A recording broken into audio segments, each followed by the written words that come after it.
আরেকটা কথা বলি, যদি বাংলাদেশ থেকে বা যেখান থেকে হোক না কেন আমাকে নিয়ে যান, আমি যুদ্ধ করব। আমি আল্লাহর রাস্তায় শহীদ হব। আমি ফিলিস্তিনের জন্য সাহায্য করব।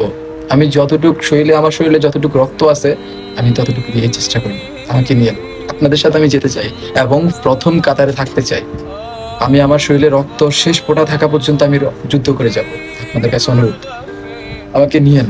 আমি যুদ্ধ করতে চাই। আমি থাকতে পারতেছি না, আপনারা থাকতে পারতেছেন বিদায় আপনারা এখনো ফেসবুকে হাসি তামাশার ঘোরাফেরার, হ্যাঁ ওইখানে যাই ট্যুর দিচ্ছেন, ওইখানে যাই ঘুরতেছেন, এগুলা নিয়ে আপনারা পোস্ট করতেছেন এখনো।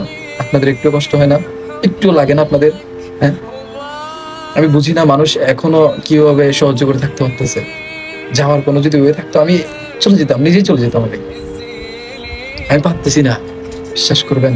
আমার এমন কষ্ট মনে হয় এর আগের কখনো হয় নাই, যেখানে আমাদের প্রথম কেবলা আকসা সেটা পর্যন্ত শেষ।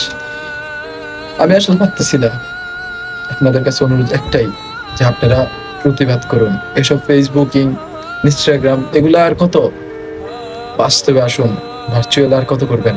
এগুলো করে লাভটা হচ্ছে কি? আমরা যদি যুদ্ধই না করতে পারতেছি, তাদের পাশেই না দাঁড়াতে পারতেছি, পোস্ট করে আর লাভটা কোথায়? আমি এটাই জানি না।